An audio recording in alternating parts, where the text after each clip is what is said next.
All right, Marty. It's Porsche week here at hyperCLEAN. We're having a blast with Porsches. This is about our third one in a row, but we're going to discuss something that's really, really controversial. Clay. Controversial? Come on. Or misunderstood. Misunderstood, okay. That's a better word. But here's the thing we want to get across. We know we have iron contamination on this car. Okay, how? How do we know? Because this might be some of that misunderstanding. Yeah, that's true. Could be some of that confusion. How do I know, and what type of contamination do I have? Well, we actually had a little bit of a cheat sheet on this car. We saw the shape of the wheels, and we knew this was iron contaminated. I mean, just so everybody knows, you roll up to wheels that look like these on the Porsche, you know there's some iron contamination on a car. It was pretty bad. But the other reason you know, Marty, to be upfront, is because you kind of get iron contamination in Tulsa. Right? That's where we're located. We got factories. Yeah. If you go to Los Angeles, same thing. You know there's a lot of contamination. It's really area specific.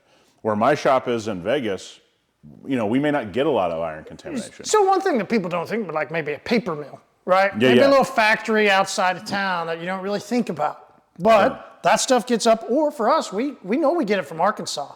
Oh, there you go. Right? And it's strange, right? You complain about it, but it is what it is.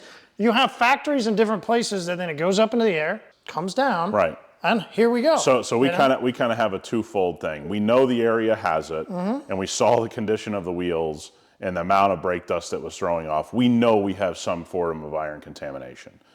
But what we now have to assess is, do we need to clay? Yeah. Okay. And it's really simple, guys. We've already gone around this car. We wanted to stop and shoot this video for a specific reason. Do not clay if you don't need to clay. It is lightly abrasive to the car. And this car, we're specifically, the customer's not paying for it to be polished. Or if you're an owner and not comfortable with polishing yet, you still can put a ceramic coating on your car or spray protection or whatever. Absolutely. But guess what? You still got to get the paint naked. You don't want iron contamination, but you don't want overspray either, because it won't bond. So if there's overspray, and listen, there's no overspray on the car. I don't know if the mic picked it up, but there's no overspray. You can feel So when you mean overspray, you're meaning not, hey, we've been out spraying, some chemical, now there's an overspray of the chemical. No. We're actually talking about, hey, maybe it's happened here. Maybe somebody around in another residence, they got their house painted. Or, hey, a warehouse got painted. Yeah. All of a sudden you walk out and you see these little dots that are all over. And on white cars, you always see like a black speck, a bunch of black specks. It doesn't matter. It could be white paint. It just seemingly shows up black on a white car. Yep. So you need to go and you need to test the vehicle, right? Get on the roof, run your hand. We've seen the baggy test. That's why I did one little spray in the very back bumper. Yeah. You run your hand and you go, okay, do I have contamination that has to be clayed off? If the answer is no, these clay media do not need to be used. Okay, this is a heavy clay bar.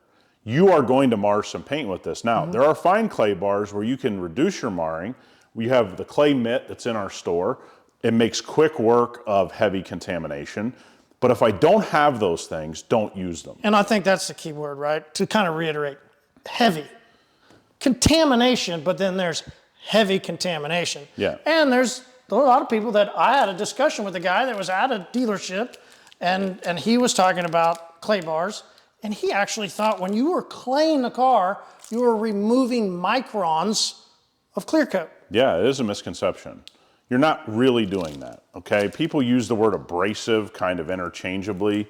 This is be considered an extremely light abrasive. And it's abrasive to the point to pull the contamination out of the surface, right? And really what you're doing is shearing it off the surface is what you're actually doing. You're not pulling it out of the pores.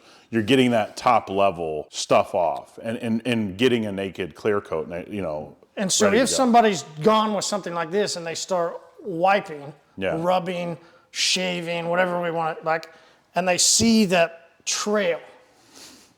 Yep. That's where we start to go, hey, you really don't have to clay every single vehicle, because most people, when they want to do protection, it's always, I've got to clay, I've got to clay, I've got to clay.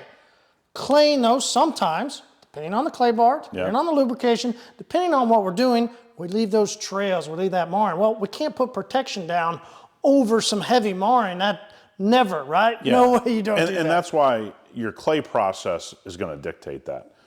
I would never, on light contamination, use a purple clay bar. You'd find something that's in the very, very fine situation. Even our clay mitt with proper lubrication is pretty easy to get away with not heavily marring the surface.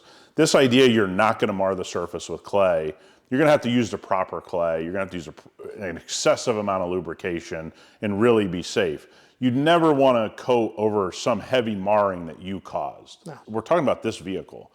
You should not be inducing marring on this vehicle because it doesn't need to be clayed. Nope. And this is why we talk on the podcast all the time. We're now talking on YouTube and all the different videos. The most misunderstood thing in detailing is clay.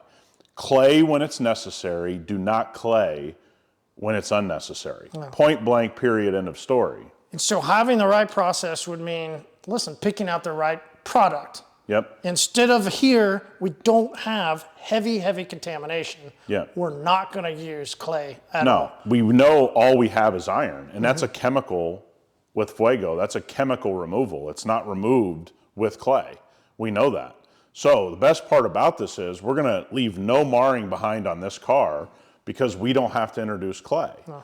And this customer, or if it's you out there as a DIYer, this is great news. You don't want contamination. Right? You don't want overspray. So if you're lucked out and you don't have it, don't mar up your car by using clay just because somebody on the internet goes, hey, you got to clay. Hey, listen, I was one of those guys.